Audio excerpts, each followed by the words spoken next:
Talk શોને આગળ વધારવા રાખીબેન શાહને હું ઇન્વાઇટ કરીશ સ્ટેજ પર. રાખીબેન શાહનો મુદ્દો છે નારી ઇન સોશિયલ વર્ક. રાખીબેન સમ્યક નામની વુમન્સ ક્લબ ચલાવે છે, સાથે સાથે હેલ્પિંગ હેન્ડ નામનું એક સોશિયલ સંસ્થા બી ચલાવે છે, જેથી એમની ઈચ્છા આ ટોપિકને જણાવવા માટેની ખાસ છે કે ઘર સંભાળતા સંભાળતા એક ગ્રુપ સંભાળતા સોશિયલ વર્ક કઈ રીતે થઈ શકે.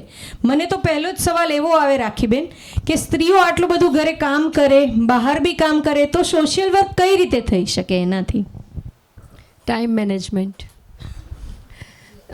પહેલાં તો અહીંયા મંચ પર બોલાવવા માટે પરેશભાઈ અને શીતલબેનનો ખાસ આભાર. બોલી ગયા એ બધા જ મહાનુભાવી જ છે. માલતીબેન એ બધાની સામે તો બહુ નાની છું. ઉમાબેન, નિમિષાબેન જે બાકી છે પણ ભૂલી ગઈ ના, સોરી ઉમાજી નહીં, મેઘનાબેન બધા માટે બહુ જ બધા સરસ બોલ્યા. અને બધાની વાતમાં સિરિયસલી એવું જ હતું કે નારીએ પોતાનો ટાઈમ પોતાના માટે અને ફેમિલી માટે કાઢવો જોઈએ. એ વાત માટે હું સંમત છું આમની જોડે, ઈલાબેન જોડે. મી ટાઈમ તો એના માટે એક નાની વાત કહું કે મારી ફ્રેન્ડ યોગા માસ્ટર છે, તો એને એના ઘરે જ્યારે રસોઈ થાય ને, તો રસોઈ જ્યારે બધા જમવા બેસે ત્યારે એવું ખબર હોય કે એક ભાખરી કે કદાચ થોડું શાક ઓછું છે તો એ શેરિંગ કરીને ખાય. એને એના ઘરમાં ટેવ જ એવી પાડી હતી કે જેવો તમારો ભાગ એવો જ મારો ભાગ. તો એ જ્યારે અમારા ત્યાં બેંગ્લોરથી લાસ્ટ ટાઈમ મારી ઇવેન્ટમાં આવી હતી, તો એને બધી લેડીઝને પ્રોપરલી આ મેસેજ આપ્યો હતો કે તમારી હેલ્થ માટે તમારે આ કરવું જ જોઈએ કમ્પલસરી. કારણ કે જે હેલ્થ બગડે છે લેડીઝની, એમાં એક જ છે વધ્યું ખાવાની. ટ્રુ? કાં પછી નથી ખાવું, બે જ વસ્તુ. કે નથી ઓછું છે તો ચાલ હું પાણી પી લઈશ, ચા પીને હું ચલાવી લઈશ, ખાખરા છેલ્લે એક બે ખાઈ લઈશ. એટલે એ એવું કહેતો નહીં જ કે મારે ઘરમાં ઓછું છે કે આમ છે ને તેમ છે. તો એ કહીને મેસેજ અમને બધાને સરસ આપીને ગઈ હતી. તે હું આજે પણ તમને પણ એ જ મેસેજ આપું છું કે શેરિંગ તો બધાનું સરખું જ થવું જોઈએ. કેમ ડિવાઈડ? છોકરા કે હસબન્ડ કે કેમ? તો હેલ્થ તો આપણી જ બગડે છે છેલ્લે કે વિટામિન્સ ઓછા છે, B12 તો તારું ઓછું છે, આ તો કે તારું ઓછું છે. એટલે હું એમને કહું મી ટાઈમ પણ એના માટે કે આપણે પોતાનો સમય સ્પેશિયલ કાઢવો જ જોઈએ. તો આપણે કરી શકીએ. શીતલબેનનું જે કહેવું છે તો એવું જ છે કે સેમ અમારે એવું જાણવું છે કે તમે હેલ્પિંગ હેન્ડ કરીને સોશિયલ વર્ક આ બધાની સાથે કઈ રીતે કરી શકો છો? તમારું વર્ક એટલે સમ્યક અને તમારું ઘર તમારે સંભાળવાનું, આ સાથે સાથે તમે ઘરેથી હોમ બેકરી ચલાવો છો, ચોકલેટ્સ વગેરે, તો આ સાથે તમે સોશિયલ વર્ક કઈ રીતે કરી શકો છો? હેલ્પિંગ હેન્ડની એક શરૂઆતની નાની વાત કરું કે એક 6 વર્ષનો છોકરો હતો કે જેને કેન્સર ડિટેક્ટ થયું હતું અને એના પેરેન્ટ્સે બહુ બધી તપાસ કરી પૈસા ભેગા કરવા માટે. એને એક કીમો એનો 40,000 રૂપિયાનો હતો અને એને એ ટાઈમે 10 કીમો બાકી હતા. એટલે એ પેરેન્ટ્સને એવી બધી સિક્વેન્સ આવી ગઈ કે એ લોકો પૈસા ભેગા ના કરી શક્યા. અને સમહાવ એવું થાય કે સ્ટેટસ થોડું એવું હોય ને તો પૈસા માંગી ના શકે. એટલે એ લોકોએ શું કર્યું કે બહુ જ બધાને ત્યાં ગયા પણ કંઈ થયું નહીં. પછી એન્જિનિયરિંગ હતા પોતે, એટલે એમને એવું થયું કે ચલ મારા એન્જિનિયરિંગના ગ્રુપમાં હું નાખું આ વસ્તુ, તો એ લેવલના લોકોએ મળે ને સમજે પણ ખરા. એટલે સમહાવ એ અમારા ફ્રેન્ડ્સને ખબર પડી ને અમારા ફ્રેન્ડ્સે મને જાણ કરી કે એ પોતે બેંગ્લોર હતા કે રાખી અમારા ગ્રુપમાં આવું આવ્યું છે, મારે તો પૈસા કરવા છે ડોનેટ, પણ ફેક પણ બહુ બધા મેસેજીસ હોય. તો મને કીધું કે તારે નિયર બાય છે તો તું જોઈ આય. તો હું જોવા ગઈ અને પરિસ્થિતિ સાચે એવી હતી કે 6 વર્ષનો છોકરાને કીમો ને એટલા બધી પરિસ્થિતિમાં મા બાપને પેરેન્ટ્સ બહુ જ બધા એમના કહેવાય કે દાદા દાદી બધા જ એવા. એટલે મેં કોઈ દિવસ મારી લાઈફમાં પૈસા માંગ્યા નથી, કારણ કે મને પણ એવું ખબર નથી કે પૈસા માંગવું કેવી રીતના, અને એટલા બધા રૂપીસ પણ નહોતા કે હું પણ ડોનેશન આપી શકું. એટલે ન છૂટકે મારી હિંમત કરવી પડી અને એ લોકોને એવું કહેવું પડ્યું કે શું તમે તમારા છોકરાને લઈને ક્લબમાં આવશો? જે બહુ જ ખરાબ કહેવાય કે એમના પોતાના છોકરાને લઈને આવી થાય એમ જ કહેવાય કે જ્યારે પૈસા લેવા જઈએ છે.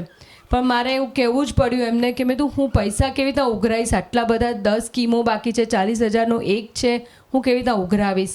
તો એમના પેરેન્ટ્સ આવ્યા અમારી કિટીમાં. મારું વુમન્સ ક્લબ છે, તો મારા ક્લબમાં આવ્યા અને એ ક્લબમાં સમહાઉ બધાને અમે થોડી વાતચીતને બધું કર્યું. એ લોકો જતા રહ્યા. અઠવાડિયું તો 10 દિવસ થયા. પૈસા તો એટલે ₹30,000-40,000 જ ભેગા થયા. એટલે માંડ કદાચ એક કિંમત થાત. પણ મેં કીધું થોડો ટ્રાય કરું. નિયર ફેમિલી આ તે બધાને જ કહેતા અમે ₹1 લાખ ભેગા કર્યા. અમે એમના પેરેન્ટ્સને બોલાવ્યા. પણ એ પણ એટલા જેન્યુઅલ, કારણ કે એમને તો તાત્કાલિક જ આપવાના જ હતા છોકરાને. એટલે પછી એમને એ વખતે લાસ્ટ જ કીમો બાકી હતો. તો એ મને બહુ જ એવું થયું કે હું પૈસા માંગી ના શકી, આટલા ભેગા ના કરી શકી છોકરા જોડે. અને સમહાઉ એ જ વસ્તુથી અમારું હેલ્પિંગ હેન્ડ નામ થયું ગ્રુપનું. અને એ છોકરાનેથી અમે પછી એના પપ્પા આવે ત્યારે એક કિમોના જ એને રૂપીસ બાકી હતા. તો એ લોકો ₹40,000 લઈ ગયા. 60 મારા ત્યાં જ એમને મૂક્યા. તો પછી ક્વેશ્ચન થયો 60,000નું હવે કરું શું? 60,000 તો મને આપી ગયા અને બધાએ તો મારા વિશ્વાસે જ રૂપિયા આપી દીધા. તો હવે 60,000નું હું કરું પણ શું? તો આપણે જર્ની સ્ટાર્ટઅપ કરી.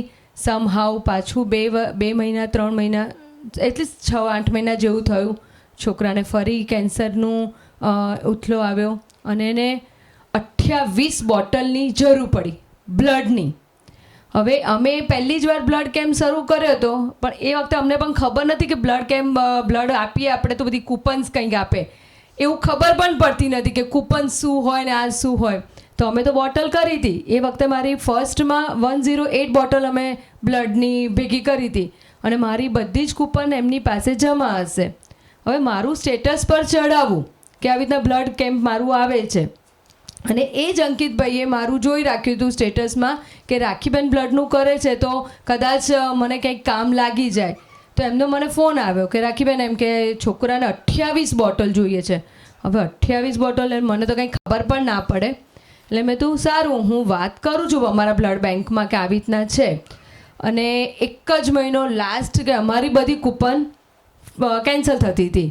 એનું પણ હોય કે આટલા મહિના સુધી તમારે વાપરવાની, તો પછી ના વપરાય. તો મારી બધી જ કૂપન કેન્સલ થતી હતી. થેન્ક્સ પ્રથમાં. તો એ લોકોએ અમને સામેથી જ કીધું કે રાખીબેન તમારી બધી જ કૂપન એમની એમ જમા જ પડી છે, તમે તો કોઈ વાપરી નથી, કારણ કે અમને કોઈ જરૂર પડી નથી. અને આવું ઇનિશિયલી લીધું પણ નહોતું. બ્લડ કરવું છે, બ્લડ ડોનેશન કેમ્પ તો કરી દીધો હતો. એવું કંઈ ખરેખર કોઈ હતું નહીં જરૂરિયાત. અને તમે નહીં માનો 28 બોટલ એ છોકરાને અમારા થકી ગઈ. અને બહુ જ સરસ. સ્ટીલ અત્યાર સુધી પણ આપણો કેમ્પ ચાલે છે. નેક્સ્ટ પણ આપણું 11મી ઓગસ્ટે 14મી બ્લડ ડ્રાઈવ છે આપણી. અને કોવિડમાં પણ રાત્રે 2 વાગે પણ જેને પ્લાઝમા જોઈતું હતું, જેને જેટલી બોટલ જોઈતી હતી, અમારા તરફથી એક પણ જણને એવી ના નથી આવી કે બોટલ નહીં મળે કે પ્લાઝમા નહીં મળે. રાખીબેનને ખૂબ ઇન્સ્પાયરિંગલી આપણને જણાવ્યું છે કે ઘરે સંભાળતા અને બહાર વર્કપ્લેસ સંભાળતા પણ સોશિયલ વર્ક જો મનમાં ઈચ્છા હોય તો ચોક્કસ કરી શકાય. તો આપણે પણ બને તો થોડો સમય એવા કામમાં આપીએ. Thank you so much inspiring માટે. Thank you સંકીબેન.